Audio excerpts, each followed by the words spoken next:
Hey, how are you all? Good to see you. We're back. I just saw you guys a little while ago on the other channel. Decided to come out, hang here for a little while. Got a lot more to talk about on this big day, a big day for this. I mean, it felt like a whole lot of nothing for about a decade from Suffolk County and this Nassau County just for a long time. It just felt like, you know, nothing was going on. They were just, do we investigate this? Nah, it's just hookers. Why would we want to do anything about that? Um, the thing that always got me with this particular case when I started with it, I actually watched the way I actually met Trish was I watched the Killing Season. And that's how I discovered, like, I knew about web sleuths beforehand, but the Killing Season, I was really into it because, well, it was the premiere documentary at the time for the Long Island serial killer, and that's how I met Trish. That's how we ended up teaming up for a while, and that's how come I'm here today. How weird, right? You never know where life's going to take you. And one of the premier mysteries of the entire thing has been who is Peaches? It's just been the mystery the entire time. Like the other ones, it was sort of like, okay, we might know. But then there was this black lady. You're like, a black lady? Doesn't make any sense. Like all the other people are white, brunette, and like these petite girls. And it's like, this doesn't make any sense. And now we know who this lady is. And if you watched Web Sleuths earlier, you would know it's Tanya Denise Jackson. Good work, Ping, a U.S. Army veteran, and her 2-year-old daughter, Tatiana Marie Dykes. And I got to say, it just feels like a long time coming. It really does. To not know who these people were for so long. I mean, you're talking about 1997. I don't even know. I was like 10, 11, 12, something like that. I was a young kid at the time. And you think about all the things we've all done since 1997, and we sit here today as older people, and we finally get to put a face to the name. And the thing that got me today was I was very happy about the press conference, but at the same time I was very sad because I was like, it's yes, we got some great information in a photo, and we know they've been buried. That's great news, very very happy news. But on the other hand of the other side of the coin, we have no idea who did this to her. And the strange thing is, if you've ever delved into homicides that have happened in New York, especially around Long Island, you would know that this is not the first. There has been quite a few strange murders where people have either ended up on the side of a highway dismembered, or in a suitcase, or in a Rubbermaid container, or any number of things. And that's why, now that we do know a little bit more about her, it puts a lot of variables into where this kind of investigation is going to go. Is it Rex Heuermann or is it not? And if I was the investigating team on this, that would be my first question that I got to rule out.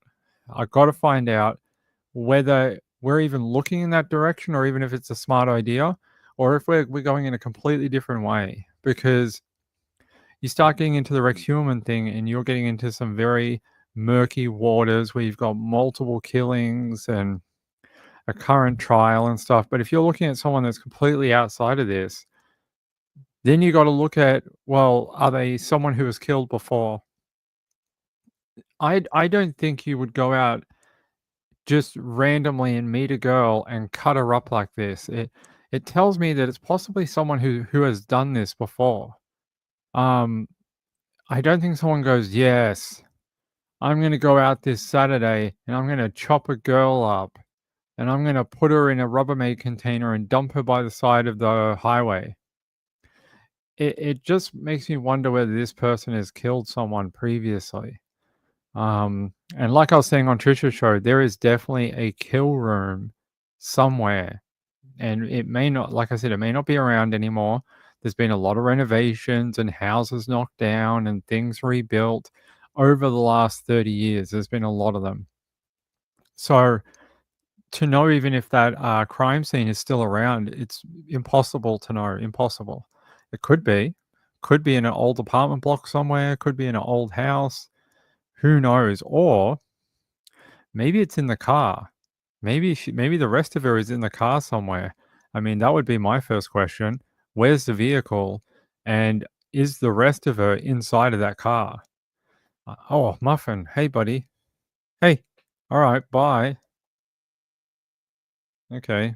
Sorry. Muffin was like, hi, Dad. Bye, Dad. All right. You go over there. Crazy animal. Yeah. So that would be my first question can we somehow link this to Rex Human? If not, then we must be looking in a different direction. And where the hell is this 1991 Geostorm? So if you think at the time of her killing, 1997, this car is only about 6 years old. It's not a very old car. It's actually a pretty new car. It's actually, pretty decent. It's been around for a few years, but not that long. I have no idea what a Geostorm is, but looks like some sort of like two-seater type coupe. It looks like a coupe or something where these long doors would open and then you could get into a small back seat maybe. Whatever the case, that would be my first question is, can we tie it to human? If not, then we must be looking in a different direction. And they're saying here, Nassau County officials revealed that the mum and daughter had been identified 27 years on from their murders thanks to investigative genetic genealogy, an investigative method first made famous in the Golden State Killer case. And now it is the buzzword of true crime. It just is. Yeah, it's a crazy day. If you watch the press conference, which we can put a little bit of it up. Nassau County officials. Maybe we can put the official one up. Hold on, guys. There, we want that. I did have it before, I promise. Ping doesn't just say this stuff for fun. No, that's not it. We want News 12, yes. All right, I'm going to take you out to News 12 on Long Island. And I want you to watch this very quickly. Actually, do we watch that one? All right. This one. We are. Good morning, everyone. Field Office Commissioner, 1997 homicide case. We have some of our friends in law enforcement here today to speak with you. You'll hear from the Police Commissioner, Patrick Ryder, the Nassau County District Attorney, Ann Donnelly. From the FBI, we have the Assistant Director in charge of the New York Field Office, Chris Rea, as well as the Special Agent in charge of the New York Criminal Division, Leslie Bakshies. To provide some details about the investigation, you'll hear from the Commanding Officer of the Homicide Squad, Detective Captain Stephen Fitzpatrick. Commissioner. So good morning, everybody. I'm going to be really brief. First of all, I have to thank our partners, our District Attorney, who's done a great job, Suffolk County, who's worked with us, the FBI, who's done great work with us. We're not here if we're not working together as a team. That's the most important part. We just left the county exec's office. He got a full briefing on everything. So everybody is up to date on where we are, and you will get the information that we have here. My one announcement here today is the information leading, any information leading to an arrest and hopefully a conviction of the person that did these horrendous acts. We are offering a $25,000 I don't know about bro that's talking, but he seems to be having a hard morning. I don't know what heinous is, but it sounds like a mixture of heinous and Uranus. I don't know what that means. And he tried to say we are announcing a $25,000 stipend. I swear to God, he was going to say stipend, and then he said a reward. Yes, a reward. He's having a hard day for some reason. Maybe not much of a public speaker. Maybe that's what it is. Crime Stoppers Award. So please, anybody with information, after you hear it from Detective Captain Fitz, please give us any information you have. There's a $25,000 Crime Stoppers reward. I'm now going to turn it over to District Attorney. Thank you. Thank you, Commissioner. Thank you also to the FBI who has helped us so much in this investigation, the Suffolk County Police Department. Today is a bittersweet day. Today, after decades, we are finally going to be able to tell you the identities of two victims back from 1997. The mother's name was Tanya. The baby's name was Tatiana. You'll get more detailed information on their identities from Captain Fitzpatrick. The reality is, our work has just begun. Knowing the identities of the mom and the little baby is just a first step to help us get to solving these murders.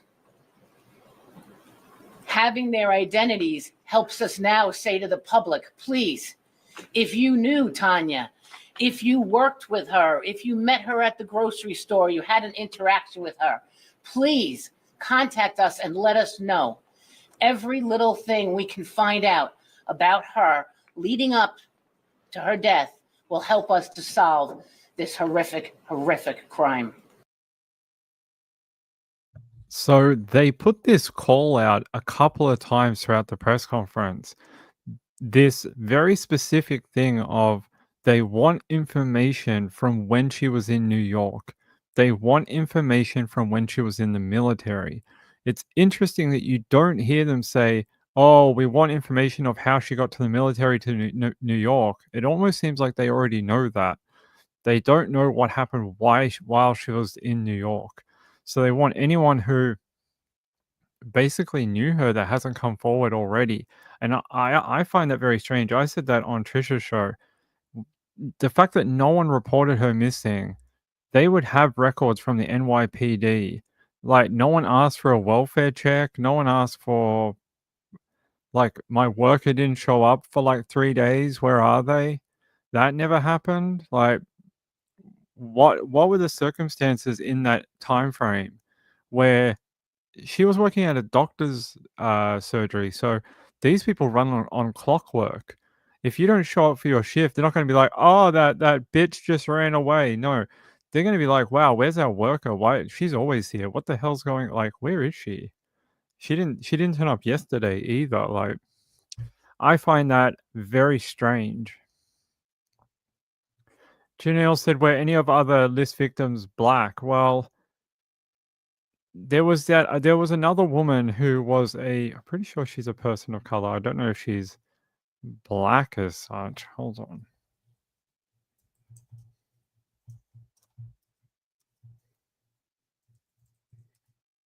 Hold on, I just want to check. Hold on, Rex Human. I just want to check one of the things he's been charged on. Sandra Costilla. I think you would consider her a colored woman.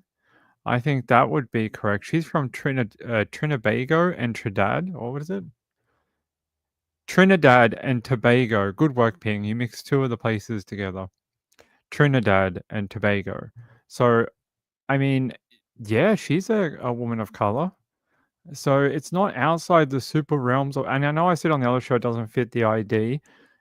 It doesn't for his later victims as such, but his earlier victims may have been for some reason. I don't know, maybe he had a change in preference of women or something. I don't know. But there's Sandra. I would consider her a woman of color. So I don't think it's outside of the realm of possibilities that he targeted another young black lady. Very possible. Is it his normal MO though? Not really, but it, you know, I sort of think he's the type of guy that would take anything that moves. I don't think he really super cares about a specific typeset of woman. I think later on during his offending, there was probably just a lot of white girls to choose from, but it definitely seems like he didn't have like a hard preference as such. Yeah, because Sandra, she is a woman from Trinidad and Tobago.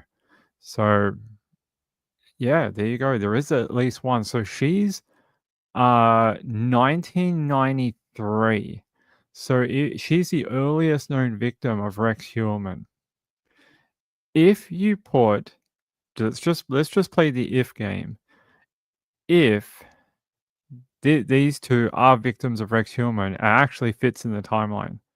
It fits in his offending timeline, and I'll show you. So Sandra Costilla, and I think it's pronounced different. It's like I can't do it. I can't speak any other languages except for Australian, and even I don't do that very well. But she's 19th of November or 20th of November, 1993. The next known victim I think we have is early 2000s. Just let me double check. Oh, the other one, yeah. So Valerie Mack is the year 2000, and Jessica Taylor is 2003, and Karen Vergata would be the next one, 1996. So this would actually fit his profile pretty well. You go from 1993, 1996, 1997 for this particular two people. Then you go to 2000, 2003, 2007. It really jumps correctly, and there may be more victims in there that we don't know about, but it actually fits pretty well. I don't like, that's not to say I think that he is the murderer. I'm just saying when you look at the timeline, it sort of does fit. Yeah. So she's from Brooklyn, 1997. So it fits. So she would have been after Karen Vergata. After, yeah. So Karen Vergata was last seen February 14, Valentine's Day, 1996, and then Tanya Jackson was last seen. Well, we don't know, but her body was found. Her body was found what day? It's like June or something. Why is it not on here? Good work. Yeah, June 28th, 1997. So this is like one a year. It's like one a year for every year since he started offending. Almost. It's like we're missing one in 1999, although Melissa Taylor and Valerie Mack, well, Valerie Mack / Melissa Taylor, whichever name you want to do, is 2000. Yeah. So if you slot in these two, it fits pretty well, which I find interesting. I find that very, very compelling that it would fit in that timeline. There's no overlap with another killing or another victim of Rex. But there's some strange things too. Like, I don't think we've ever heard of Rex Heuermann putting a body into a container. Now, we've heard of Rex Heuermann putting people in things like the burlap sack, um, stuff like that, but I don't think I've ever heard of him using like a plastic container. Not to say he didn't, but it's sort of slightly outside of his offending. Normally, he didn't want to really leave anything that he could be identified by, and he would just rather dump the body itself. Like he would just dump it. But he had a offending progression. So throughout his offending, he changed, and you see that in some of the notes he wrote on that computer. He was trying to learn lessons throughout his offending. So he'd be like, "Oh, well, I didn't do something good that time. Like I went somewhere where they had cameras. Maybe someone would have seen me." Like he was trying to learn from his previous offending, which I'm sure a lot of serial killers do. Yeah, the burlap sack is about the only thing. I don't think I've heard of a plastic tub. Not with him anyway. Other killers, yes, but him, I haven't heard that. And then his latest victim would have been Melissa Barthélemy. She would have been his final victim, July 2009, or is it Barnes? No, it's Melissa. Melissa was the final one in 09. No, good work, Ping. It's Megan Waterman. She's 2010. And then a year after that, they started locating them. So it was only 1 year after Megan Waterman that they started digging up his graveyard. He didn't, and it's all because of Shannon Gilbert. It's all because of Shannon Gilbert. If she never went missing, and the heat never came on, who knows? Like he could have kept doing this, and no one would have found them. Like I don't think they have like some sort of search operation that goes down that Gilgo Beach, every 5 years checking for things. Like some of these bodies had been there since the 90s. That tells me that ain't no one ever go there. No one ever goes there for anything. So, and the child, well, it would have been around the same day. So the mum and the child, I would have to think they were killed very close together. The child wasn't in anything, only the mum. I think the child was just buried. So that's interesting. And then you have to ask, well, where's the rest of her and why has it never been found? Now, there was a weird thing like Fire Island Jane Doe, which we know the name of now. Like they found bits of her coming out of the water. Maybe this killer did something similar, like cut her up, dumped part of her in the water, and then dumped part of her on land. Rex Human has done that too. So there's some weird things that fit. There's some things that don't fit.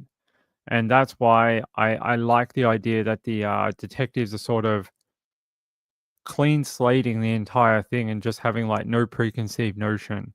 Because even me on the outside, I don't have a lot of insider notes or whatever. You would get very easy to get tunnel vision and be like, oh my god, it definitely is Rex. She's a victim, and you can't look at it like that. It has to be done methodically and basically piece together and find out. Okay, well, is she really a victim of his or not? All right, now we got sidetracked. Let's go back. Let's listen to the rest. We stand here together, as the commissioner said. If it wasn't for our partners, we would never have gotten to this moment. We want to find out more about who they are and where they were and where they were coming from. My office is ready. My cold case unit and homicide prosecutors have worked alongside the Nassau County Police Department, the Suffolk Police Department, the FBI, to get us to this day. For the past few years, my prosecutors have helped piece together unsolved homicides and identify perpetrators. That work included prosecuting a known serial killer we connected with a more than 50-year-old homicide in one of the oldest DNA cases in the county. Solving aging cases like these are extraordinarily challenging, especially as evidence and people's memories fade in time. But we will never give up. We will never give up. Not on an unsolved homicide, not on Tanya and Tatiana. We will follow every lead. We will pull at every thread until we can get justice for this mother and this child. Tremendous work has been done already to get us to this point. I look forward to continuing this partnership and determining what happened to Tanya and Tatiana. Thank you. All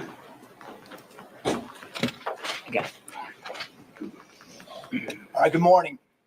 I'm Christopher Rea, the Assistant Director in charge of the New York Field Office. I first want to start by thanking the DA as well as the Police Commissioner in allowing us to be part of this press conference today, as well as being able to share our role as an assisting agency in this matter. It's an honor here to be in the presence with the Commissioner and the DA and the other law enforcement entities that work this case as we announce our joint role in working to identify. All right, this is actually what I wanted to show you. So this is in the background here. This is the footage of them taking her body from that location where they originally found her in 1997. I had never seen this footage before today. I don't know if they played it before. I don't know if it'd been on local media in the past, but I had never seen this particular footage of the coroner or medical examiner coming out to take her body, or her torso is the word you should use. And yeah, to me, that was really interesting watching this. I mean, the video quality was surprising how good it was for 1997, right? I for a second I was like, wait, is that really in the 90s? It's so crisp. It's actually, it looks pretty decent. And then I looked at the things they were wearing. I'm like, yeah, that's the 90s. And then I looked at the evidence markers. They're so massive. Look, but beside this guy's leg, the number 4 is just huge. Now they just use the little tiny ones because the cameras are much higher resolution. So when they take a photo from a distance, they can just zoom in. You don't need to be like, right on top of it anymore. But yeah, that footage, watch it as we go through this. By Tanya and Tatiana. I hope today's announcement brings a sense of peace to their family and loved ones. I must first thank the persistent efforts of Nassau County Police Department. Their tireless work to ensure Tanya and Tatiana were not forgotten. And it's the reason we are all here today. This announcement highlights law enforcement partnerships at their finest. Investigators who were unwilling to yield and accept what may have seemed like a dead end, but instead sought new avenues to find answers. By inviting the FBI to help in this case, we were able to contribute new and innovative resources to the table in the form of our immensely skilled investigative genetic genealogy. All right, I'm going to skip over this. I want you to listen to some of the questioning. I'm not going to just sit here. Actually, this bit's interesting. They have some good video out here. Peaches and Baby Doe. The first victim was an African-American female. She was located over 27 years ago. On June 28, 1997, her torso was found in the Hempstead Lake State Park, which is located within Lakeview, New York. This victim had the tattoo you see up on the screen on her chest. It's a heart-shaped peach with a bite out of it with a drop coming from it. Based on this tattoo, the victim has commonly been referred to as Peaches. The second victim was Baby Doe. Baby Doe was the second victim discovered just over 14 years ago. On April 11th, 2011, she was found near Ocean Parkway in Babylon, New York, and has been included with the Gilgo Beach murders. This victim was a toddler. She was believed to be 2 years old at the time. She's been referred again as Baby Doe. In 2015, the victims were linked. Through DNA analysis, Peaches was identified as That little piece of footage right there. Yeah, let me drag it back. she was Yeah, let me pause it on the bit here.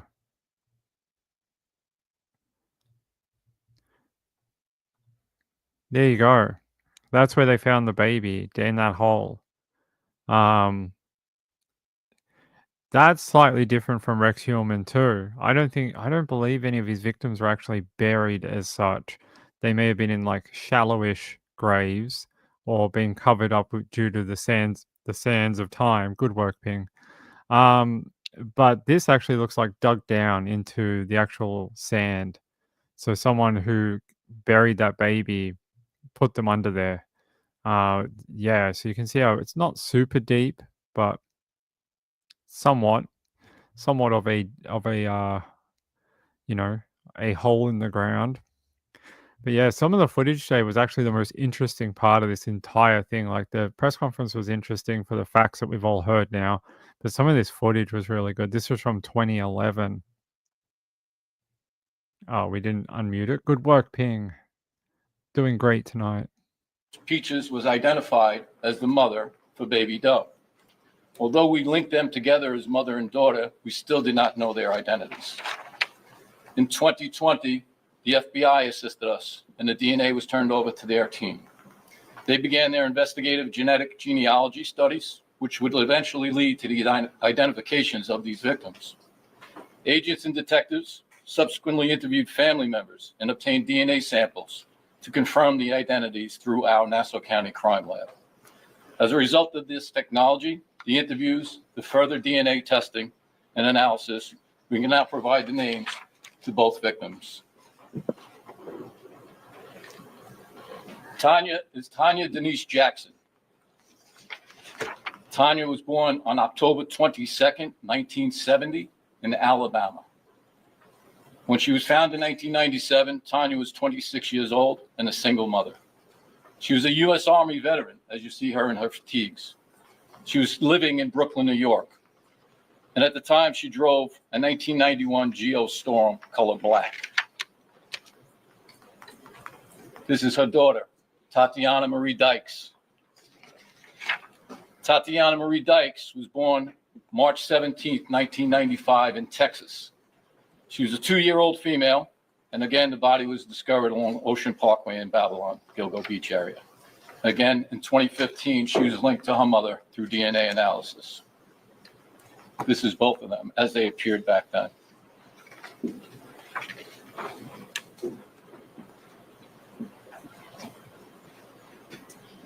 As the DA said, now we're asking for your help to get the word out to the public in our continued efforts to seek justice for Tanya.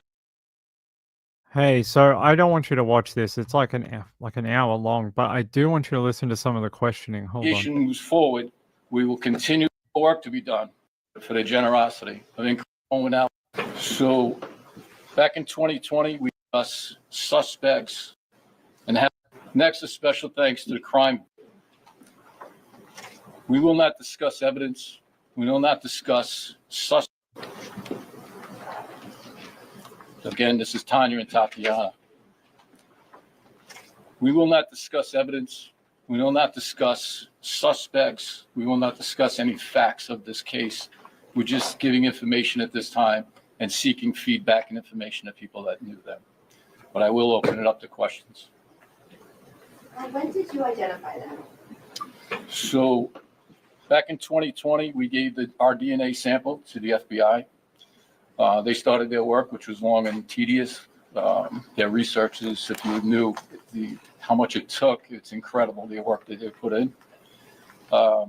In 2022, I believe they came up with an identification they believe might be the two. In 23, we had a meeting with the FBI where they revealed their information to us, and we immediately started traveling to gather DNA samples, interview the family. And in early 24, we positively identified them as Tanya and Tatiana. Have you identified the father of the child? We have identified the father. We have spoken to him, and he's been cooperative. Is he cons- So this is that question that we were talking about earlier, where they talk about the paternity. But you heard them earlier on in that first bit, and they're like, "Oh, yeah, we're not going to discuss anything. We're not going to tell you anything about suspects or evidence or, things that might be interesting. We're not going to talk about any of those things, but I'm going to let you ask me questions." considered a person of interest? I wouldn't even say that if it was true. Did the father report them missing? He did not. So she was Tanya's relationship with a lot of people, unfortunately, was estranged. Even her family, she was estranged from. So there came a long time when she wasn't reported missing by people. And she was traveling. When that person asked about the father and then said, "Well, is he a suspect?" and he replied, "I wouldn't say that is true." That is a very interesting way of not saying no. Just saying no is a quite easier way than saying, "I wouldn't say that is true." So that tells me they haven't ruled out anyone's involvement in Tanya and Tatiana's death. It tells me that everything's on the table, probably. With the military and such, so it made it possible for that to happen. I guess that the father and Tanya were not living together because it's so close. They were not living together. Can you tell us why it took a year to announce to us that they've been identified? We had 27 years of catching up to do. The needs of the investigation dictated that we withhold that information until we talked to the family, settled their remains, and put them laid to rest. When did that funeral service happen? Within the last month or two. Sorry. Could you tell us exactly where she was located? I'm sorry? Could you tell us exactly where she was located? Who are you speaking to? Peaches and Hama. Peach's torso was found in Hempstead Lake Park in Lakeview. And the toddler was found in the easternmost point of Ocean Parkway. You know, I'm not being mean, but if you're a very lucky press credentialed person and you get called to a press conference like this, that a lot of people like me, other content creators would die to be at, you could at least like sort of look at the Wikipedia and make some notes before you go. Like, I mean, they told you where they were found about 50 times in the one press conference, and then you waste a question at the end saying, can you tell us exactly where they were found? Like, they're playing the footage of it right here. The facts of the case have been known for 30 years. Like, who gave you a press pass? Like, did you go out partying last night for Easter? Did you have a hard night? Because that was embarrassing. Actually, somewhat embarrassing, whoever that was. I don't mean to like pick on one person, but that like, what are you doing at work? Like, do you not research these things? Like, we got notified of this yesterday, and I'm sure you guys at the media got the information before we did. 10 minutes on Wikipedia, you would have known half of this. Peaches has been known for a long time. Thank you, everyone. We're going to have a press release going out with their names within the hour. Thank you. Thank you. Thank you. All right. That's the end of it. Yeah, I know. I just don't get it. I've seen this in a bunch of press conferences for criminal crimes and criminal cases, and they'll ask something that's been asked in the freaking either the details have already been provided at a previous point in time, or they've been provided in the press conference, and someone will just be like, "Hey, can you just tell us the name of the victim?" And it's like, what have you been doing? This press conference goes for like an hour and 20 minutes. Like, where have you been? Did you just come in at the last minute? Were you out getting coffee or something? Like, what happened? It drives me crazy because it just makes me feel like some people don't care about their jobs. And you have people here like me or like Trish and other people who would die to be here and be asking questions and things like that. And we just never get the opportunity.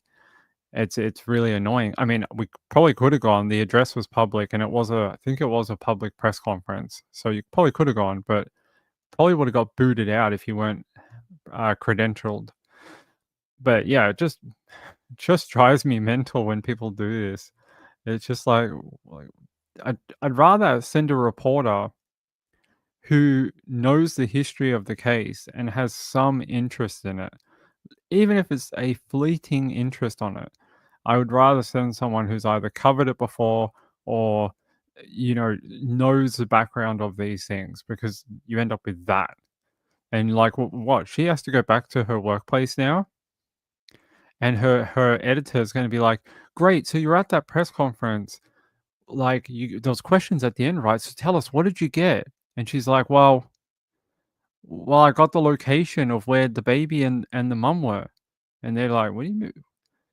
What do you mean you got brand new information just from the press conference?" And they're like, "There's a map with this. Like, it's on the Gilgo News website. They have like a marker, and you can go there and get it." Just bizarre.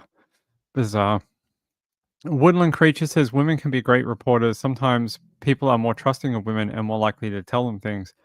Yeah, I don't think that women are bad reporters. I'm just saying I don't think she's having a very good day. I would never bring down a woman reporter just because she's a woman. I just think that was a strange interaction. Like, these press conferences, especially about Gilgo, anything about Long Island serial killer, Rex Heuermann, anything even adjacent. The press conferences are so rare, and the time you get with investigators is so fleeting that, you can't waste it. Got to get correct answers. You got to get things done properly. I have 50 other questions I would have asked. I would have asked about the car. I would have asked, like, do you know the license plate? Did it have a DMV record? Like, I know like 50 other things I would have asked in that press conference that no one else seemed to talk about. So, it's all right. Oh, no. Well, I don't believe that. There's some great women reporters. Some of them are friends of mine. I know quite a few women who are in the press corps, and they are some of the most dogged reporters I've ever, known. They are like a dog with a bone with things. Like, they just won't leave them alone. They'll chase them for years. They'll track shit down. So, no, so there's some great female reporters out there that do absolutely great work. Just not this one. This one had a bad day. I don't know who it is. I don't know what association it's with. I don't know what media company they're presenting from, but I hope their editor was like, "What are you talking about?" Glitter says Lauren from Hidden True Crime is an amazing reporter. I don't know Lauren, so I don't know, but sure, I'd say she probably is. I don't know her very well, so.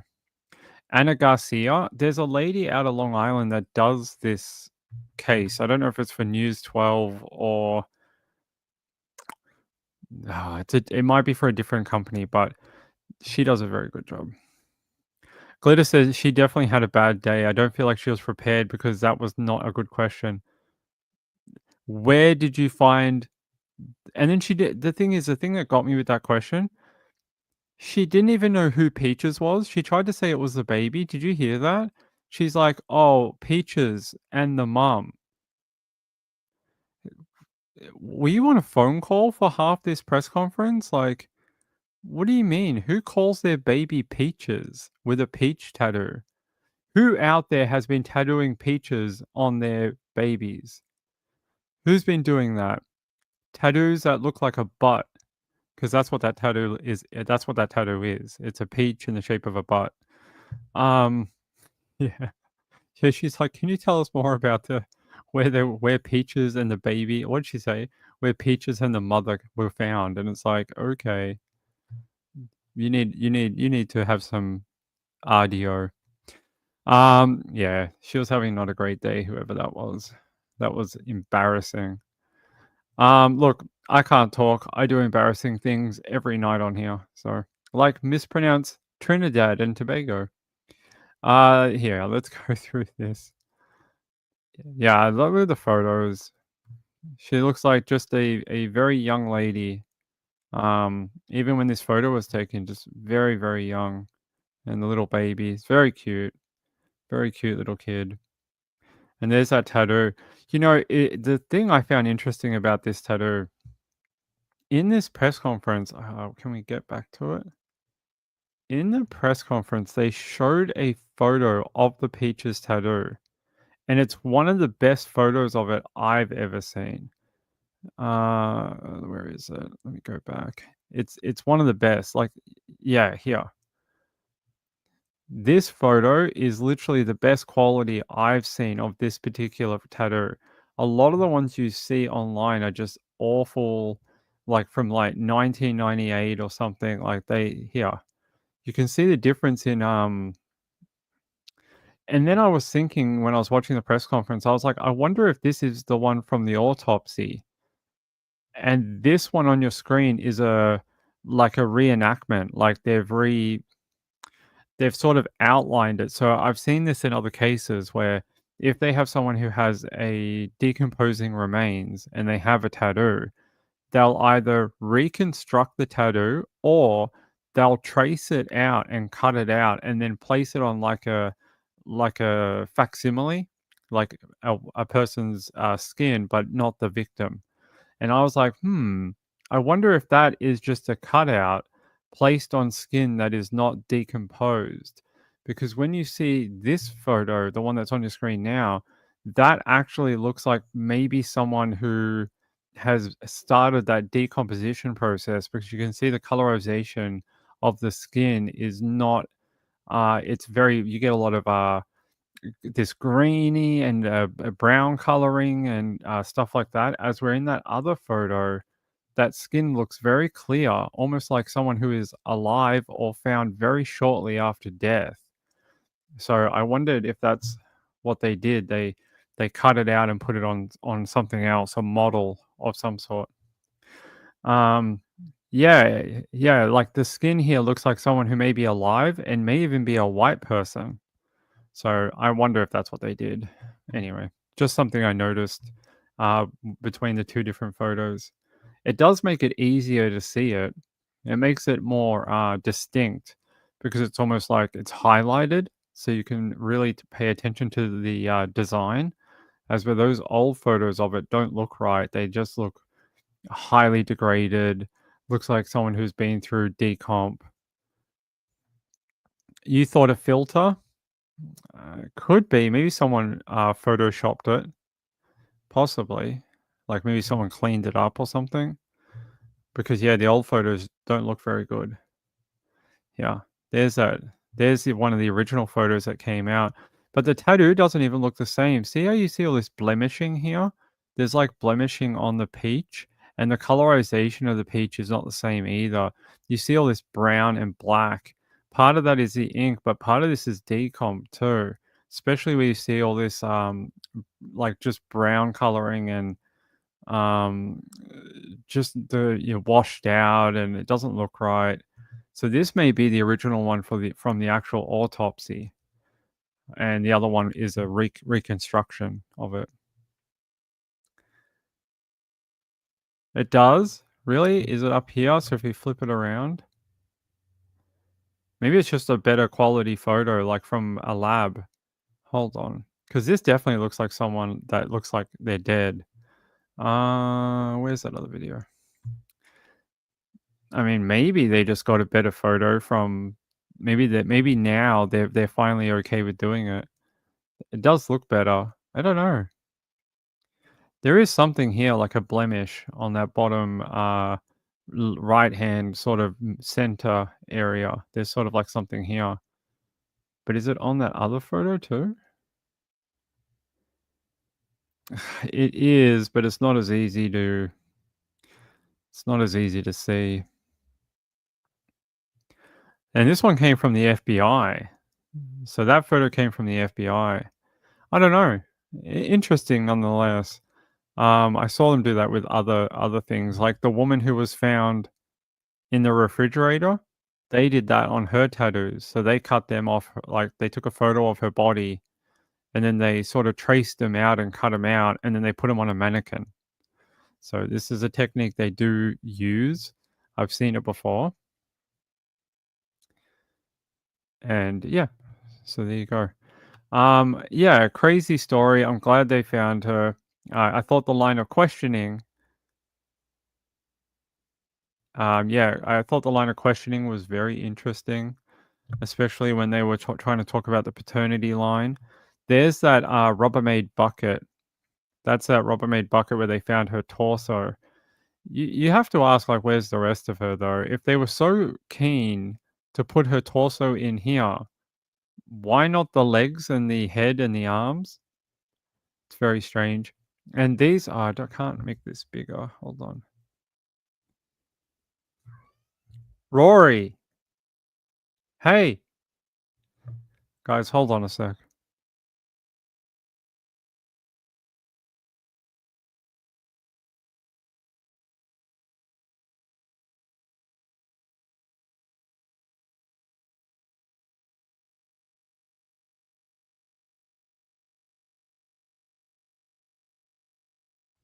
Sorry about that. Muffin was being really mean to Rory earlier today and like beat her up. So I don't know if she's not feeling that great and a bit sore. That's why she's like calling out like that. She does that sometimes when she's not feeling well. Yeah, so you see the blanket up here. This is the floral pattern pillowcase, and then this red towel. These were things that were found with the mother. I find that very interesting too. Someone must recognize this pillowcase. I'm sure not everyone has this particular pillowcase. The towel is a little bit generic, but very interesting. You know, that doesn't say to me a killer who was going to great lengths not to be found. Do you know what I mean? Because a smart killer wouldn't include anything from outside the home. That's what I would say. Muffin is rude, be nice to Rory. He gets in sort of this mood where he harasses her and like he'll chase her around, he'll bail her up, he'll like tackle her and like bite her neck and stuff. He gets really like aggressive with her at times. So yeah, maybe a boyfriend. Hey, they said that they maybe, they're looking into some things. Um, Moonlight View says it doesn't look right from the extended exposure and time. Yeah, it looks too clean for 1997, if you ask me. It looks far too, like, now. The other photo looks like something you'd got from 1997. The original photo. That looks like something I'd expect to see in the 90s, but that other photo looks like a digital recreation. But yeah, the pillowcase and the towel, I thought that's always been a big clue into who might have done this to them.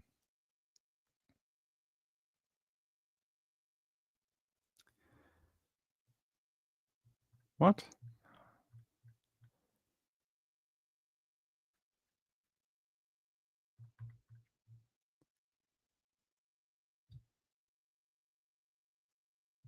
Oh, so no, they did find her arms and legs. They were found on the north side of Ocean Parkway, Jones Beach State Park during the search for the victims in the Gilgo Beach investigation. Her head has never been found. Okay, so isn't that interesting? See, Rex Heuermann's done stuff like that too. So it's very odd. Very odd. Ah, this is a good map actually. Hold on, let's put this up here. So that's Rex Heuermann's home here. And this is where some of the victims were located. So Karen Vergata was right at the start of Ocean Parkway. And then you have these, what we call the Gilgo 4, that are really close together along that parkway. It's really creepy that he was like, oh, yes, so this is where I dumped Jessica Taylor. So I'm just going to go to the next little bit along and dump the next one. It's very strange. And then you have John Doe and Valerie Mack that are very close together, almost in the same spot. And that is always not in the same spot. You have John Doe here. Then you have Jessica Taylor. So it goes Jessica Taylor, John Doe, Megan Waterman, Marie Brainerd Barnes, Melissa Bartholomew, Amber Costello, and then Karen Vergata. And then up the other end, you have Valerie Mack, and then Tanya Denise Jackson, well, part of her anyway, and then Tatiana Marie Dykes. So strange. And then she was found like freaking ages away, like half an hour. The torso of her body was like 27 minutes away in a different park. So there you go. There's that outline map. I don't know. Is there another way to access this island, or you have to come through the state parkway through here? Is there another map up here? Can you get through this side? Because that would make more sense, right? Why would you come all the way through here? Just say it's not related to any of the Gilgo Beach investigation. Why, I'd have to check, but if this is the only way in, why would you drive so far down the road just to dump them? Like all the way up here. That seems odd to me. Like, why aren't you just up here near the water, or just here somewhere? Because then if you were here, you get a better view of cars coming around this bend, so you'd be able to tell if there were lights coming through. But the more you go up this road, while you will see lights coming, it just seems like, why? Like, what would be the aim here? It doesn't really seem logical. Although killers are often not logical. All right, let me look it up. What is it? Ocean Parkway. Ocean Parkway.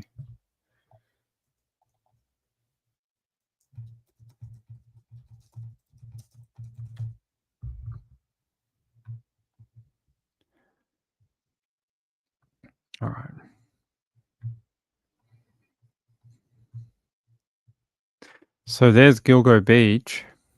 This is Gilgo Beach. There's Coast Guard Cove. We see that on the other map. So if we go all the way down here, there should be there is the state parkway up through here. That's the state parkway. So yeah, like there's heaps of land here. Look, you could easily dump a body here somewhere, and no one would ever know. Maybe even in the Guggenheim Pond. There's a little bit thing here, boat ramp. Maybe that's why, because there's housing here. There's homes. You can't really dump a body in someone's backyard. Well, you could, but you probably shouldn't. And then it's very vacant up this way. You got all this like side of the road, not much here. So let's go further up. What happens if we go all the way to, yeah, and then you got all this. It's just like Oceanside, look. All right, what happens if we go all the way to the end? Where do we go? We go to Oak Beach, which is Oak Beach Association is where Shannon Gilbert was at. So you can go up through here near Captree Island and go over this giant bridge called the Great South Bay Bridge. And where do you end up? In West Bayshore. Okay. So is it possible that the killer of these two came through this way and this was the quickest place to dump them? I find that very interesting. Because if you're talking about maybe someone who came through this side of town, you might be talking about a whole different demographic rather. Yeah, and they said that she had a connection to Babylon. So that would make sense, right? But Babylon's right here, and you get on this this road, and you're straight down here into the dumping area, down here. So yeah, I mean, I understand now why people maybe think there's Babylon. Why this may be not connected. You'd have to be really unlucky to dump a body where there's a bloody serial killer dumping his people. But very interesting that if you head up the other side of that roadway, you end up in Babylon, which is where they said she had connections to the area. And yeah, she may have been last seen in Babylon. So interesting. Texas said, could killer possibly know she was a veteran, tried to obscure her identity for dental records and fingerprint in the military records? I mean, possibly. Possibly. You got to think it's 1997. So the technology that was around then was very different than what today. Like today, when we have a body, we're like, just send the DNA to the database and find them. Like it's far more advanced than what it was in 1997. In 1997, maybe that was sort of the way of obscuring people's identities in murders was to make sure they couldn't get dental, make sure they can't get fingerprints, although they did find her arms and legs later on. So that didn't work. Yeah, so that to me, that's really interesting. It's really interesting that basically leads straight into Oak Beach and then into Gilgo. And that might explain why she was so far up this end.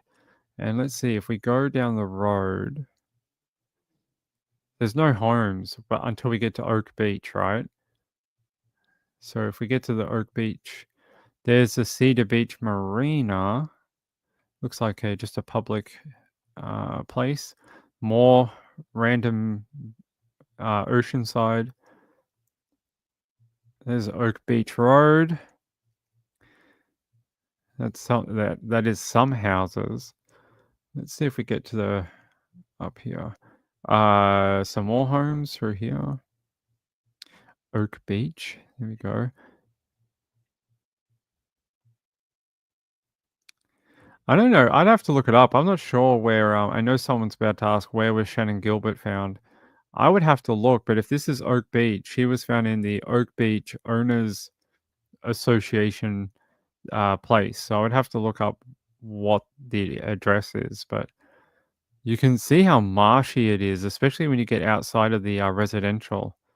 Like, look at this. No wonder these areas were such a bitch to fucking search.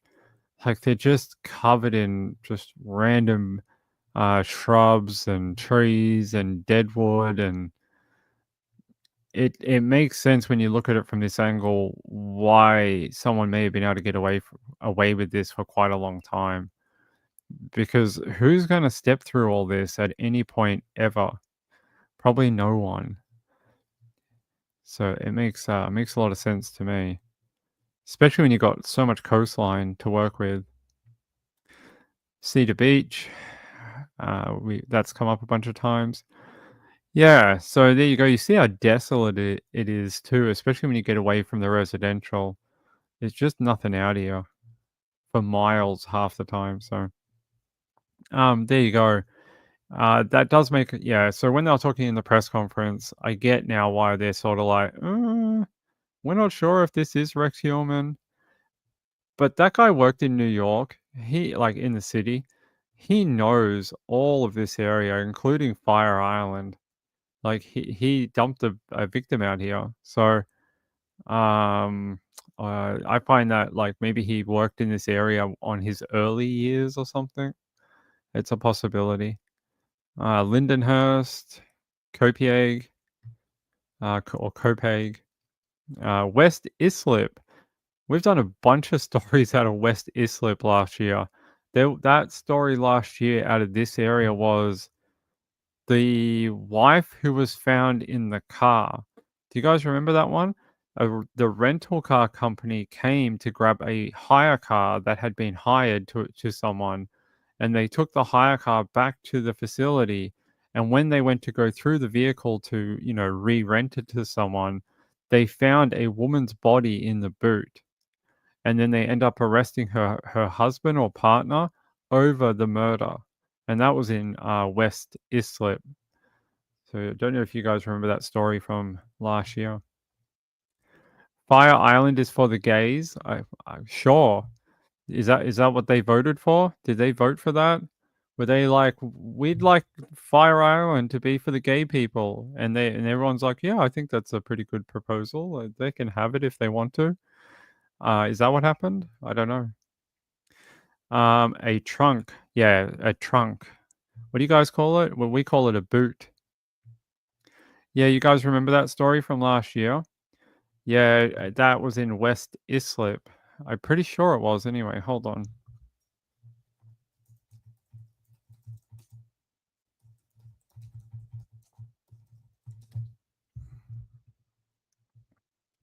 Was it in Islip? Or is Ping going mental?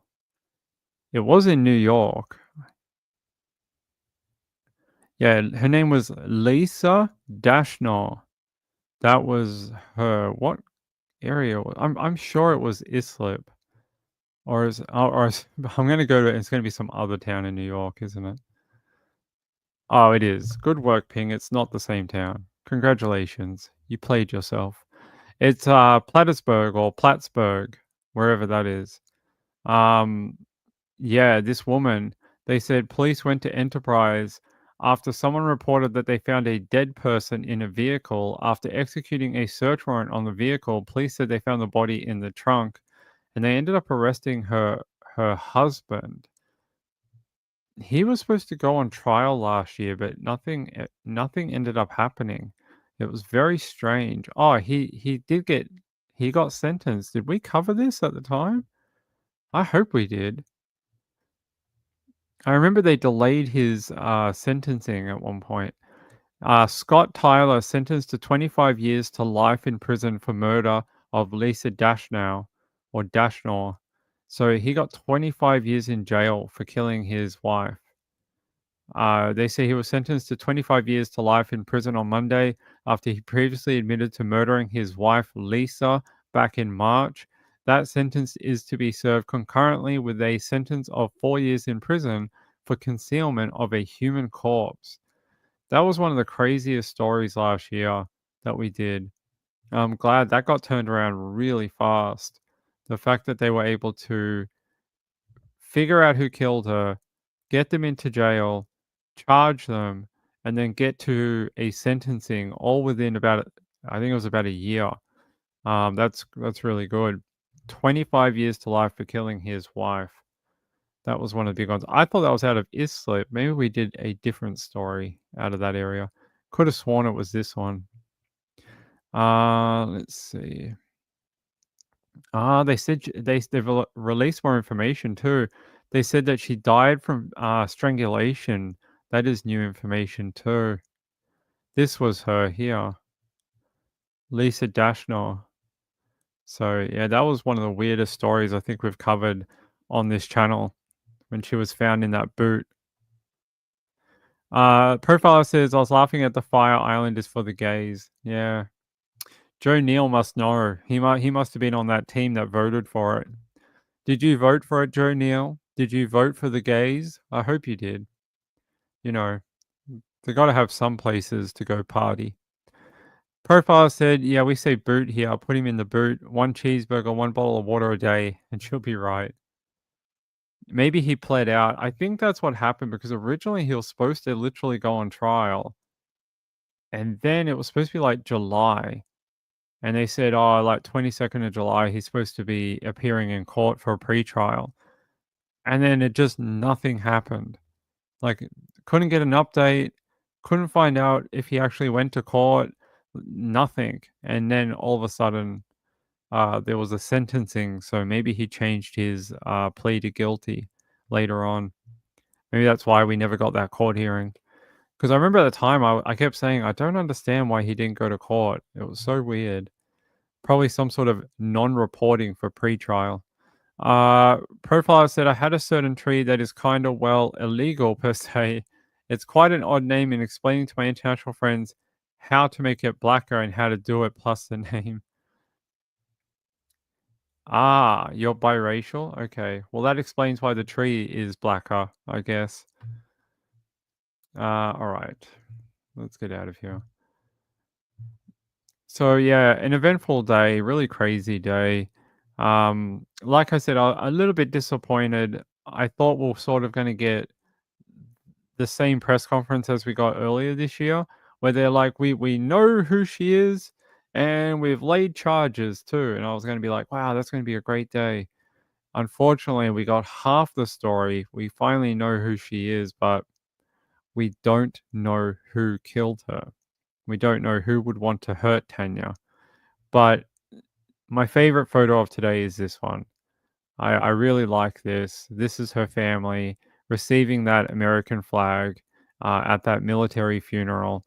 Now, I read that she was laid to rest at a military cemetery in Alabama. I know which one, but I don't want to advertise it. And they had the service and did all that, and they had a few people there. I think that is very respectful and glad that she's no longer in a friggin' Rubbermaid container dumped on the side of the road, and she's finally been able to go home. I like that. I like when I can read you a story like that. Yes, I believe they were buried at the same time. I don't know how that works with military funerals, but I think she probably would have been laid to rest with her child. Yuda says, yes, me too, Ping. Yeah, I like that photo. I'd rather bring you a story like that than, someone that's been found in a Rubbermaid container. To me, I reckon they know a lot more than they're letting on, because the fact that they're so protective of some of the elements of the case, things like that, like they wouldn't talk about the Rubbermaid container, they wouldn't talk about the pillowcase, they wouldn't talk about the towel, they wouldn't talk about the car. Something tells me they have an idea of what's going on, but they're missing something. There's some link where they either can't place someone at a specific time that's close enough to where she was, or they sort of understand how everything happened, but they're just not sure who did it. And they just need that little bit more information. Someone to call up and be like, oh, I worked with Tanya. She was going to go on a date with Fred, and Fred was going to pick her up on Friday, and then we never heard from her again. Like something like that. I just feels like they're just this close, but because I just don't think they would do this press conference for no reason. They don't do that. They would just keep it hidden for another 5 years until they were close enough. So something tells me they are quite close, but they're missing some key bit of information. I don't know. Profile said, FYI, Australia has a native tree by that name. They do? I didn't know that. What? I don't think so. I think they got to keep that flag, buddy. Your vapes are called Alibaba. I don't use illegal ones. I've got a legal one right here. So they took your modded vapes away. There's one right here. Who's taking it away from me? Ain't no one knocking on my door. Like, I'm good. I just got a new one in. Hold on.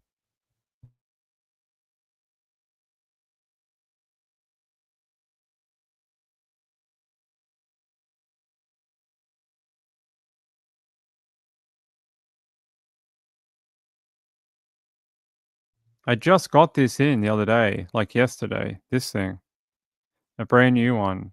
So they didn't take them away from you. You can still get them, and that's not illegal. I got this on a prescription, so you can still get them the legal way if you want.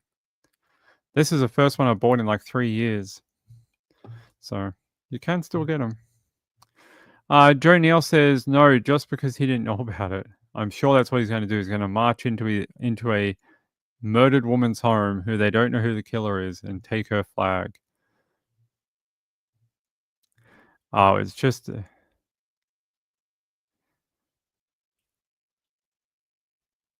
Yeah, I have my rebuildables here too. I have RTAs that are worth like $300, and I have all my coils and wire and cotton, and like I have enough coils here to last me 25 years. So I don't need any. Like I do vape this because I prefer to use the pre-made coil because I'm lazy. So when it dies, I can just pop in a new one. But I have all my RTAs. I have all my RDAs. I have all my coils, wire, cotton, this, that. I have like 3 giant, those drawers that have the plastic tubs in it, and they're like 4 in a rack. I have like 3 of those just full of vape gear. So, Wotofo, I have some Wotofo stuff here.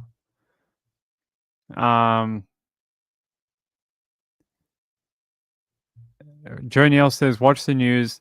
The Trump regime is all, yeah, well. Yeah, I have some squonk stuff here too, but I don't really vape that stuff. I don't like the little thing where you push it and then it puts the juice up into the RDA. It's not my thing. I'd rather use an RTA. Gail said, I get points when I buy anything from the vape shop, and with my points, I buy a couple of vapes a year. That's pretty cool. We're not allowed to do that anymore. Rachel said, I'm thinking about a new one soon. Really? You can still buy them from Quit Hero. If you go to Quit Hero, they still have things that you can get. That's where I got these from. These vape like a champ. And you don't have to buy those stupid illegal things. What are they called? Disposable vapes. So, Wotofo, I have something here that's Wotofo, but I can't remember what it is. Hold on.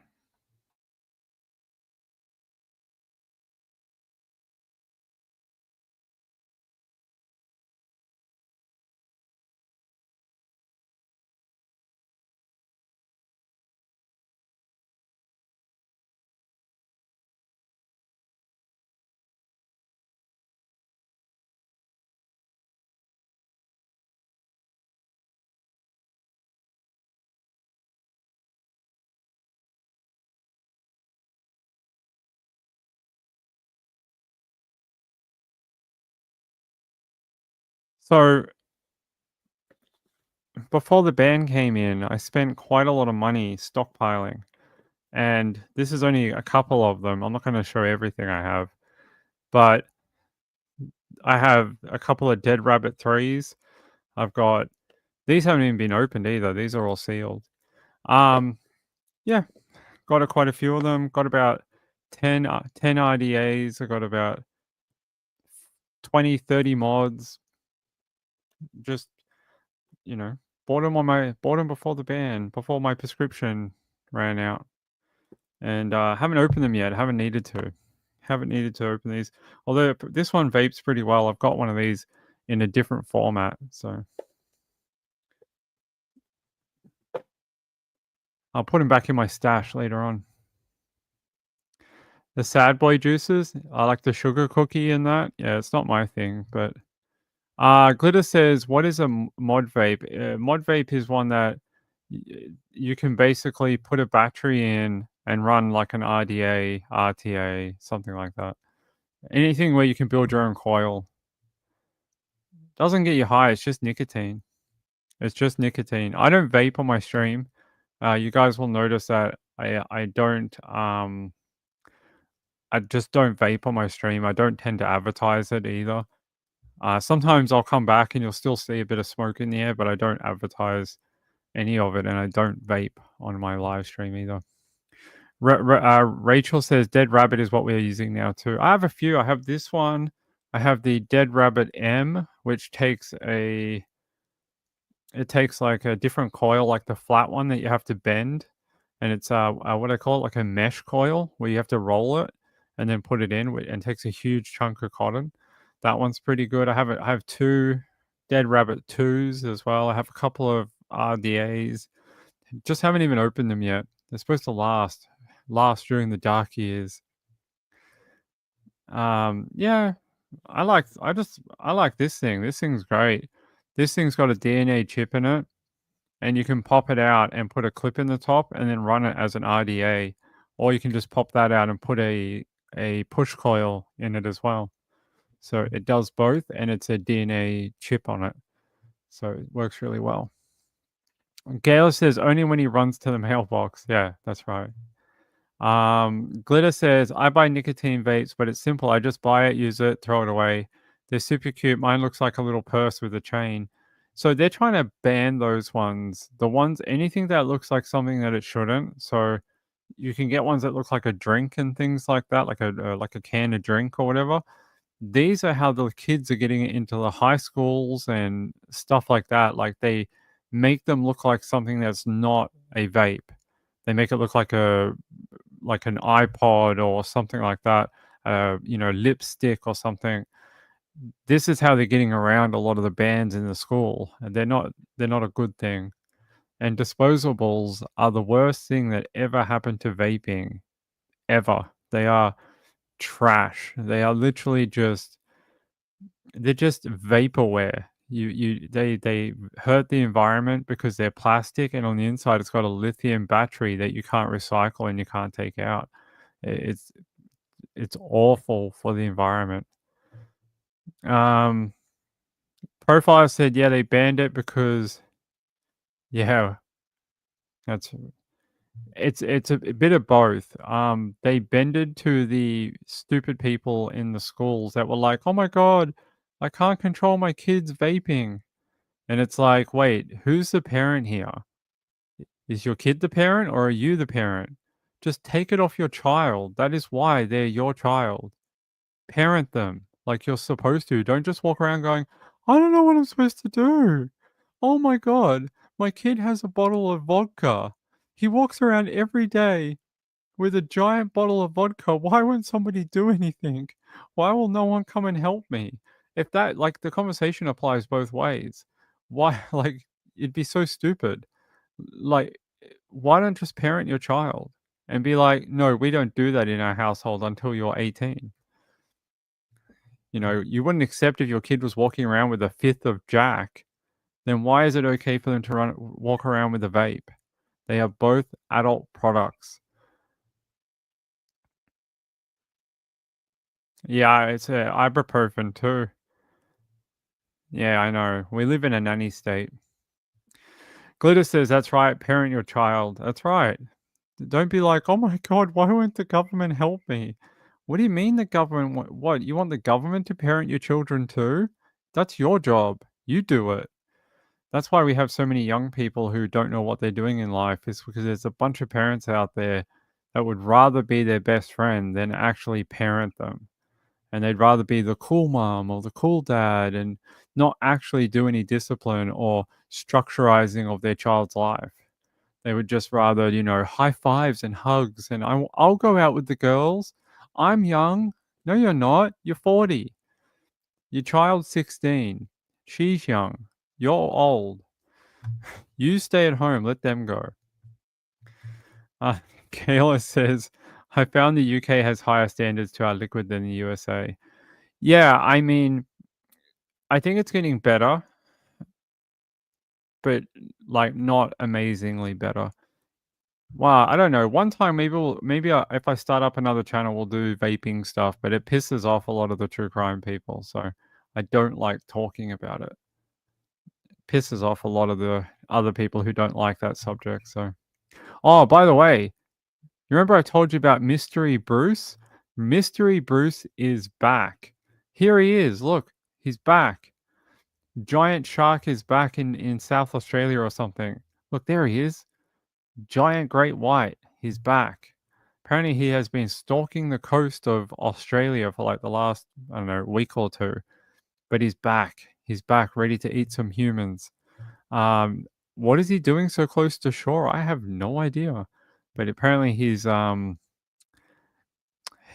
wants to have some fun, and he's been he's been swimming along the coastline again. Every day in the paper, we see new photos of him. Here we go. We might be able to watch this very quick. Oh, no, we can't watch that. It's someone else's photo. There he is. Hi, shark. Yeah, he's quite big. He's actually a 3-meter great white is what they think. Yep, 3-meter great white. That's what he is. That's a pretty big shark. It's not a 6-meter, which is like the real big ones, but he's big enough. Big enough to be that close to the sand. Look at this.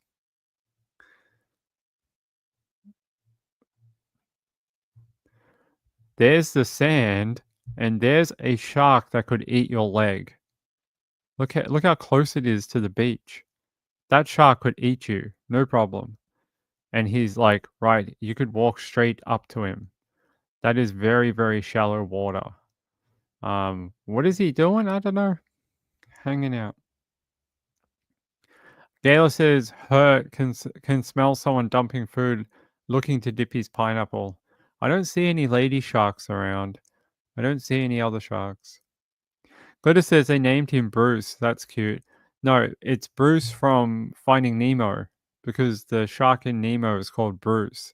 So every shark in Australia is called Bruce. So that's just how it works. Maybe he's lost. Maybe he's looking to find California. Carolina says great whites are man-eaters. No, they'll eat you. They'll get you. Great white can eat you. There was a guy in Sydney got eaten by a great white. You guys don't remember this? Hold on.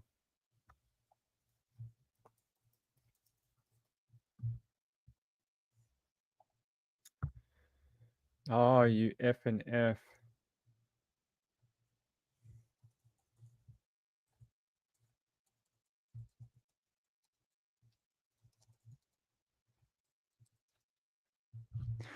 Yeah, there was a surfer. Not a surfer, a swimmer. Here he is. This guy. He was swimming for an open ocean competition, and he was training, and the shark got him.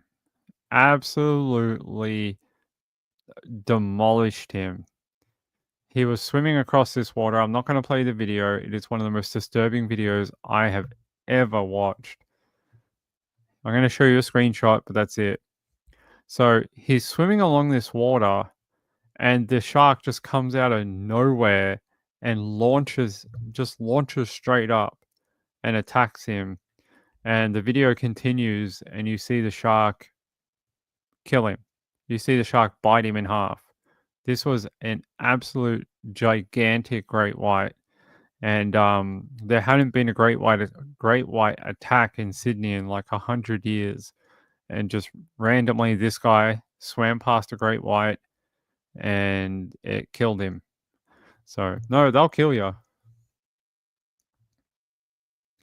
Yeah, there was all these people on the rocks, and they were like rock fishing, and they were all watching it happen, but they couldn't do anything because the shark's there and the guy's already dead, and they're just like, well, I don't know what we can't do anything. Of Nemo, you've watched it. It's one of the most disturbing videos I've ever watched. You hear him scream out, "Help, help," like several times, and as the shark bites him, his voice kind of fades. It kind of whimpers. You hear him sort of go "Oh," like that, and you know like he is dying. And it's some of the most traumatic video I think I've ever watched. It's this one and the one from Egypt. Egypt? Yeah, Egypt. The one where the tiger shark ate the guy in Egypt. This one and that one. Those are just, they're some of the worst brain friggin' nightmare fuel that you'll ever watch in your life. So there were people on there's like a rocky outcrop where this is being filmed. There's like a rock ledge, and he was swimming past the rock ledge, and there's people fishing off the rock ledge. And all of a sudden, they just see this giant shark launch out of the water and eat the guy. Fishermen, yeah, everyone was filming, although there's only 3 videos that I know of. And yeah, this just absolute monstrous great white unfortunately killed him. I don't know if they ever got a photo of the great white or if anyone ever found it, but I don't know. Yeah, they said they were searching for the shark, but I don't know if they ever located it. Yeah, there's a bit of a grab here, screen grab.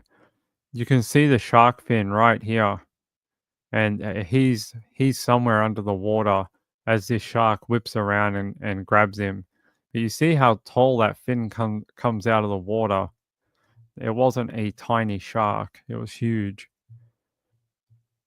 Then a torso, yeah. The other video you see, he's already dead. The torso comes to the where the people are filming. It floats to the edge of the rocks, and just as they see it in the waves, this half a person, the shark comes back, grabs the torso, and then swims off. So the shark came back and demolished him, like ate the rest of him. Profile said, what I can't understand. Why? How do they know the exact one? Because when they cut the gut open, the humans fall out. Yeah, it was odd. I don't think there had ever been a very serious great white encounter in Sydney. It was very strange. Very strange why it decided to attack this particular person. I don't think today they're even sure why. Just unlucky. Just happened to be in the wrong place at the wrong time where this great white shark came out and ate him. Just, you're in their domain, really, when you're in the water. All right. We've done that one. We've done this one. We talked about sharks. What else do we have? We did that. Oh, yes. I want to take you. We talked about some pretty serious subjects tonight. I want to take you out to, is it Oregon? Hold on. Let me check my links, people. Yeah, okay. No, Ohio. Let's go to Ohio. In Ohio, they have seen a surge in psychedelic mushrooms being marketed as candy. As candy. Apparently, there is candy bars that are actually psychedelic mushrooms in Ohio being sold over the counter here. Take a look at this. It may look like chocolate, just harmful candy, but Ohio Attorney General Dave Yost says they're actually psychedelic mushrooms. And right now, they're at stores across Ohio. Thank you for joining us tonight at 6. I'm Yolanda Harris. Tonight, Attorney General Yost sat down only with 10 TV's Lacey Crisp, and she joins us live now to explain the dangers and what parents need to know. Lacey? Well, Attorney General Yost tells me the only thing more concerning about what's inside the package is how it's packaged. He says it's trying to attract kids to buy dangerous drugs. They look like candy that you would get at the candy store. Look at these candy bars: mocha, frappuccino, fruity pebbles. If you didn't look closely, you may not realize it's chocolate-covered psychedelic mushrooms.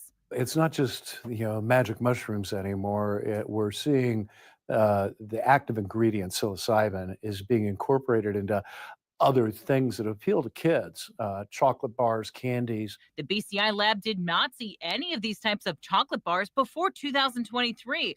In 2023, the lab reported finding 21 pounds of magic mushrooms. In 2024, there were 65 pounds reported. Yeah, I'm especially concerned because we're seeing more and more marketing, not just with psilocybin, but also, the cannabinoid 8, various different kinds of hemp-derived products that we're seeing marketed again in candy form, unregulated. Attorney General Dave Yost says these illegal candy bars can be found on store shelves, in gas stations, and vape shops, places your child can get them. Very concerning. There's not really any quality control on any of these. You don't know what you're getting, and they can make you really, really sick. Yost says as often as BCI is seeing these illegal, dangerous chocolate bars, chances are your kids have seen them too. I like the guy. He's like, don't be going to get any of the chocolate bars. That'll make you trip balls. Don't be doing that. You can find them at gas stations, at like head shops, everywhere, but don't be going to get them. You'll have the craziest dose ever. And everyone's like, wait, where did he say? At the gas station. At the head shop? Okay. Which one was that again? The one on 30th Street? Okay, we'll go. I'm definitely not going to go there. But it's funny. It's like, how much do you eat? Do you have to eat the whole chocolate block? Do you have to eat one piece? Like, how does it work? Do you get like 20 doses in a chocolate bar? I have no idea. Yeah, I know the guy laughed. He's almost like, we have many chocolate bars here for testing. We test them every day. See how strong they are. Like $50 candy bar. Yeah, I'm sure kids are going into stores going, I'd like a $45 candy bar. Definitely seems like a Hershey bar. I don't even know if kids have $45. Glitter says on High Street in Columbus. That's funny. Yost is running for governor of Ohio. Oh, interesting. Glitter says, well, your child shouldn't be in a vape store. I can understand them selling him in a vape shop, but not in a store. That's wrong. Well, you have to see if they're out there for you. I mean, I don't know. I can't think of anything more terrible in my life than to ever eat mushrooms. I did it once when I was young, and I'll never do it again. It was the worst thing I'd ever done. It is a terrible experience. I think it was the worst mistake I've ever made. That stuff's terrible. Might help people in the microdosing thing. I've heard about that, but I just don't think it's a great idea. Vivek is also running for governor. So I wanted to bring that to you because it came across my desk and I was like, oh, that's interesting. They sell, we're going to talk about a very different kind of mushroom next week, but I thought I'd bring you the fun kind that apparently they sell in chocolate bar form if you're in Ohio, which I thought was strange, but okay.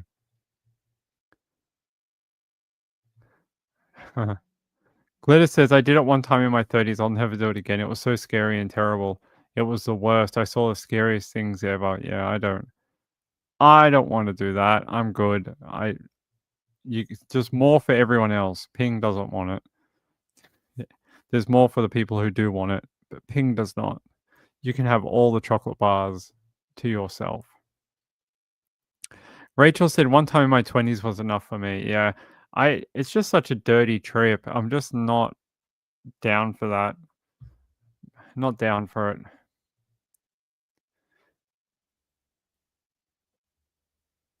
I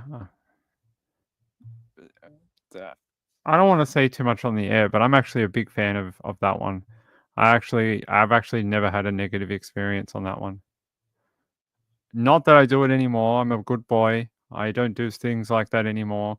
I am a retired party person. I haven't done anything like that since I was like 21. So I'm now 40. It was almost half a lifetime ago. But if there was anything that, if I was young again, would I go back and do, it might be that one. But not this stuff. This stuff's terrible. I would never recommend anyone to ever do those. They just, I've heard so many bad things. I had a bad experience on it. Other people I know have. Fucking terrible. It's just, you're poisoning yourself. Like, that's what that is basically. It poisons you. You can feel it. It almost feels like you're being poisoned. It's not nice. I'm not a fan. Ping's not a fan. I don't like it. Carlisa said they sell mushroom candy everywhere here in smoke shops. Really? I can't say I've seen it. Gayla says I was a teen.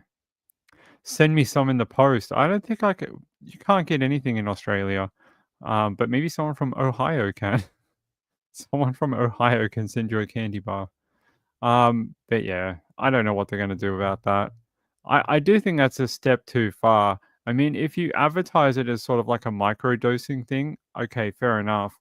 But it needs to be regulated due to whatever the market is. Like, if you're allowed to have that certain milligram or microgram, per 100 grams or whatever, sure, okay, fine.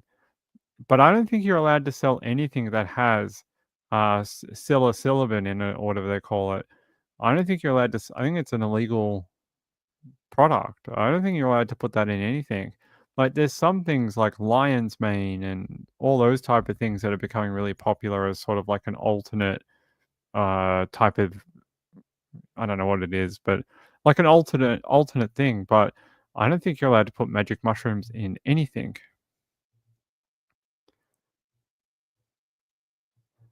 Yeah, I don't think you're allowed to do that. They sell mushroom gummies, yeah, but I don't think they're magic mushroom. I think they're like lion's mane and things like that. It's a microdose. Weird. Joniel said, I'm still doing the Tide Pod challenge. You have fun with that. You'll be very clean on the inside. Profile says, yeah, we're the same age. And you and I know Techno Viking. I love Techno Viking. I used to love that video, Techno Viking. And then they used to like put little like subtitles with it. And they'd be like, Techno Viking has no need for flyer. And he'd like take a flyer off someone and throw it away. They'd be like, Techno Viking can't read. He just dances to the music. So they actually looked. If you guys don't know who Techno Viking is, it's an old meme from the internet. But they actually found him. They tracked him down like a number of years ago. They actually tracked down who Techno Viking is. There was a whole documentary on it.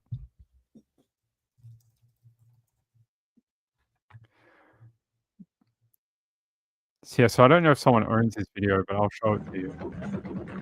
I'm not going to play the music, but they're sort of at this is Love Parade. I'm pretty sure it is Love Parade in Berlin. And you see they're all dancing, and there he is, Techno Viking. And then like he's just sort of like dancing, like pointing at someone. He's like, "You better start the music because Techno Viking needs to dance." And then they sort of like, the float gets going. Techno Viking gets in a groove. He starts doing his techno dancing.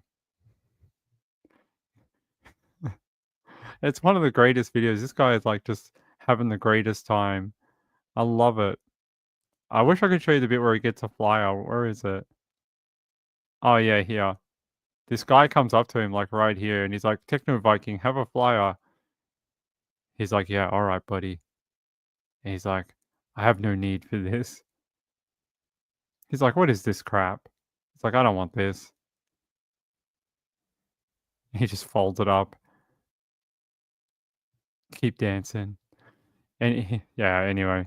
So if you've never seen it, it's one of the greatest videos from the like from the early internet. So funny. There's a better one that has the subtitles and it has all these funny things that Techno Viking does. Texas Roadrunner says, what was the song you used at the end of your program with the windmill and the light? I don't know. We've used a bunch of different songs for the old ending video. I can't quite remember, but if I end up finding it, I'll let you know. But we used a bunch of different audio and music. Unfortunately, we change it all the time. Joniel says this isn't a flyer for a bathhouse. Yeah, he's like this is not for more music and dancing. Profile says before drugs ruined our scene. Yeah, so before Love Parade went away. Do they even do Love Parade anymore? I don't think so, right? After there was a bunch of stampeding deaths at Love Parade, they got rid of it. Retardo says I'm being educated tonight. Educated in the early internet. Hold on, Love Parade. Do they still have Love Parade? I thought they got rid of it. Yeah. So the final Love Parade was held in 2010 and was marred by a deadly stampede that resulted in the deaths of 21 people and injuries to over 500 people. This tragedy led the organizers to announcing the cancellation of any further Love Parades. Yeah, it was really sad. A bunch of people, I think they got trapped under a tunnel or something. I will have there's a PBS documentary on it, which is a very, very good documentary if you've never watched it. It's really well done. I think it's this one. Yes. And it says what began in 1989 as a tiny street party parade in Berlin has grown into a million-strong spectacle garnering international attention. In 2010, the Love Parade left Berlin for a tour where 21 attendees died and more than 652 people were injured and traumatized. So, yeah, if you've never watched the doco from PBS, it is worth a watch, and you'll understand why we have no more Love Parade anymore.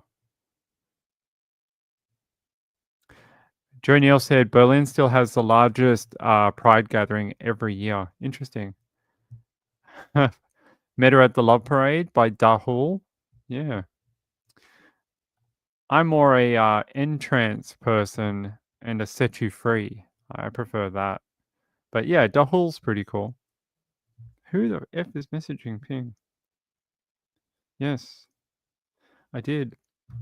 Carolina says back in the day you could do that thing. You can't now because they screwed it up by the F and M, so you don't know what you get, probably for the best. Maybe. Jojo says I didn't understand anyone pass. That's terrible. It is, right? You've been to DEF CON 1 in Holland? Me too. And I've been to DEF CON 1 in Sydney about 10 times. I have a DEF CON flag. You guys can't see it, but it's just on the other side of this monitor.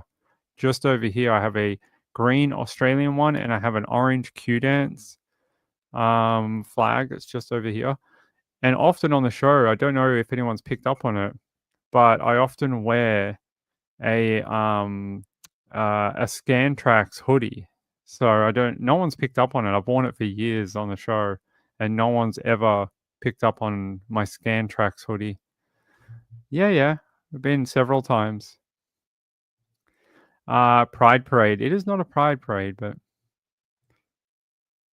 it was on the radio the other day, Dahul. Joe Neal said MDMA was never harmless, though. You know, I read a really weird thing the other day about MD in America. Apparently, like in the early 70s and very early 80s, in Texas, there was a company that actually was selling MD. Not kidding. They were selling it via toll-free number.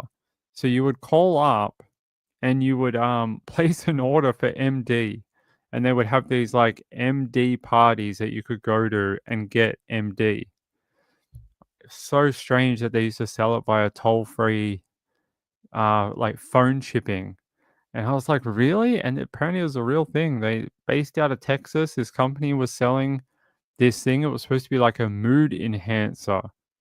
And then obviously the FDA and the DEA got involved and shut it down. So, but yeah, for a period of time, you used to be able to call a company and order by the bottle for MD.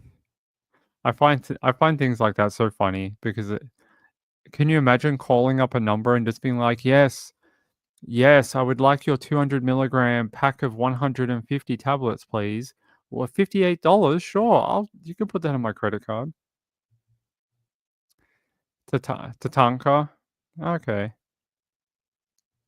I don't know any of the DJs anymore. Used to many years ago, but not anymore. I used to know a lot of them. A lot of the Sydney ones like Team Rocket and I grew up in Sydney. I grew up in the Sydney rave scene, so used to go to things like back in the day there was a forum called E-Child that used to be all about the Sydney rave scene.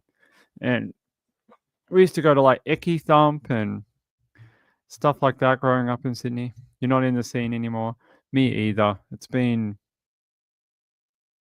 at least a decade, maybe more, since I've been to anything. Joe Neal says, I just meant even clean MD rewires the brain. Yes, rewires it to party. That's right. Hold on, MD Ray.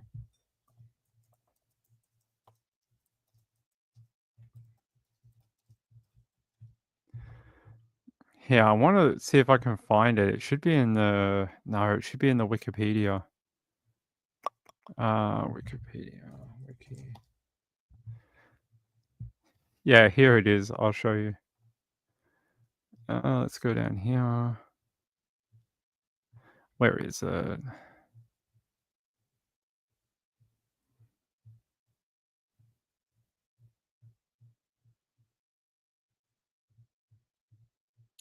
Just trying to find the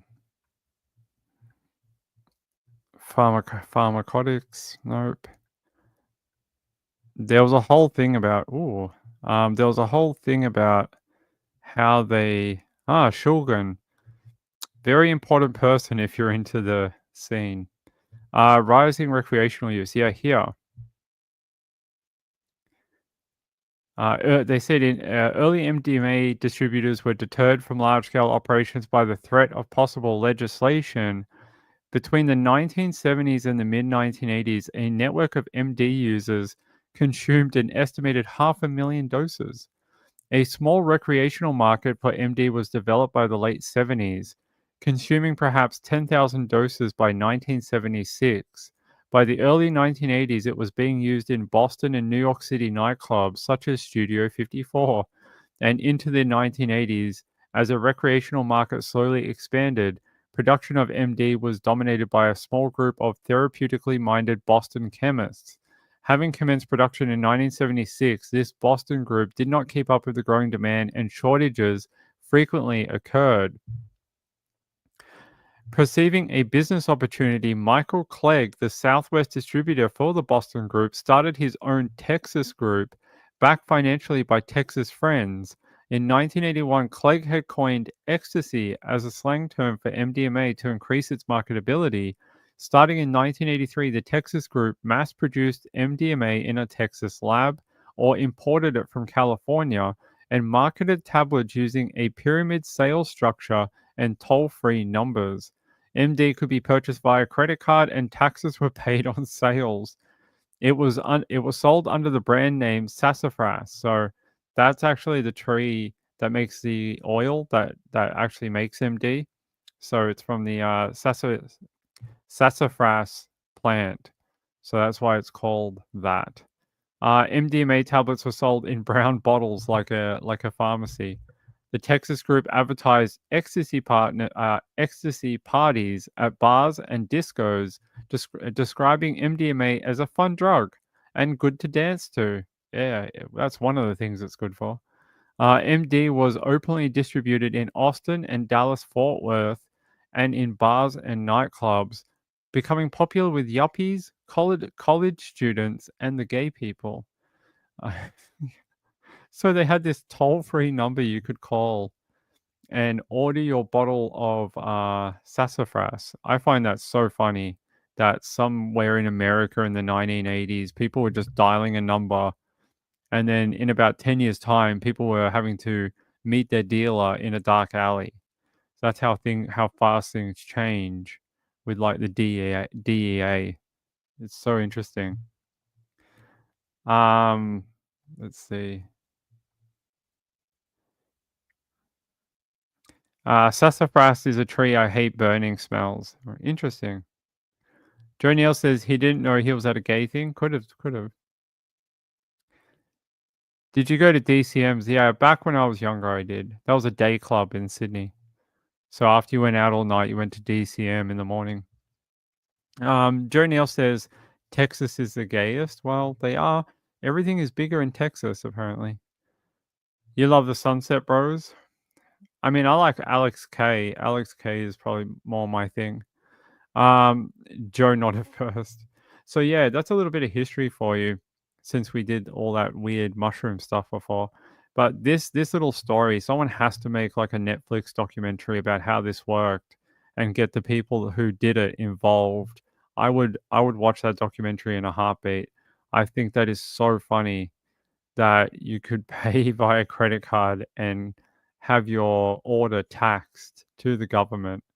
But I guess a lot of drugs that are now illegal started out that way. They started out as legitimate things, like Coca-Cola had Coke in it, and then later on, when the DEA got involved, they had to remove it, and so that's probably how a lot of things started. But yeah, there you go. If you've never heard that story before, Ping thinks it's the funniest thing in the world. Gayla says, I took my dad to Pride when he came to visit me in Germany. Oh, really? Day club. Yeah, DCMs used to run in the early mornings as well. So on Saturday morning? Saturday or Sunday morning, DCMs used to run after 7 a.m. too. We never went in the like during the night, because we used to go to I can't remember. My memory's so screwed up. Probably from all the drugs. No, I'm just kidding. Where do we used to go? We used to go to Home Nightclub in Darling Harbour. So we used to go to Home Nightclub and watch like Amber Savage. Joe Neal says you would hope so. You would hope so. All right. Let's see. All right. I think we're about done. You're from Wollongong. Yes. All right. Let's get out of here. I think tonight's been a funny night. We've done some true crime and we've done some crazy things. So that's okay. You get a bit of both on this channel. Yeah, subbies. Yep. All right. I love you all. It's 4:30, which means it's like 1:30 in the morning. 2:30 in the morning. So we're going to get out of here. I love you all. I'll be back tomorrow, hopefully with more true crime. It's been a little slow today. It's been one. I don't want to do Karen Reed. I have no interest in doing it. But I hope you found it interesting at least. Sometimes when I can't find good true crime, I just talk about fun subjects. On the weekend this weekend, I have to test the camera and the microphone setup. So there will be a live show where we're going to do that. So you'll get to see me test out these little tiny microphones that I've got. Get out of the thing. Yeah. Look at these little tiny things. Little tiny microphone. So these are what I'm going to be using when I'm in Morwell for the trial. These little tiny Bluetooth microphones. And we've got a new sort of a stand thing coming for the mobile phone. So we'll be able to stream from that. How do you put this in there? Okay. So yeah, we've got new microphones to test out, a new camera, so it'll be good. Hardcore Till I Die, yes. It is one of my favorite albums. Actually, I'm a big Bonkers person. I've been listening to Bonkers since I was like 12. So anyway. All right, I love you all. We'll be back tomorrow night. What? The microphone I was talking about looks square with fluff on top. Are you sure you're talking about a microphone? I don't have one of those, but one of the other microphones I was looking at is a DJI mini mic, and it is square, but this one is not. This one's got like a little foam thing on the end. We'll see. We'll see how the sound quality is on this. If it's no good, I'm gonna order the DJI. No idea if these are any good. All right. Love you all. Oh, wait, we didn't check the thing. Hold on.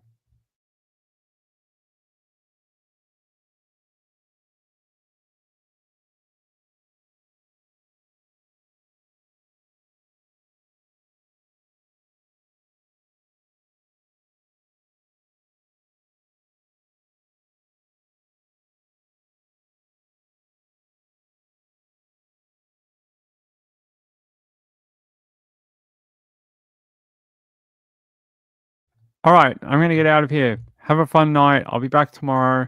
I'm gonna go eat some pizza. I'm hungry. Have fun. Don't eat too many mushroom things, all right? Don't eat too many mushroom candy bars. Don't do that. Hey, hey Carolina, everyone in chat, whatever. All right, yep. I'll see you tomorrow. Thank you. Thanks for being here. Bye. Bye-bye.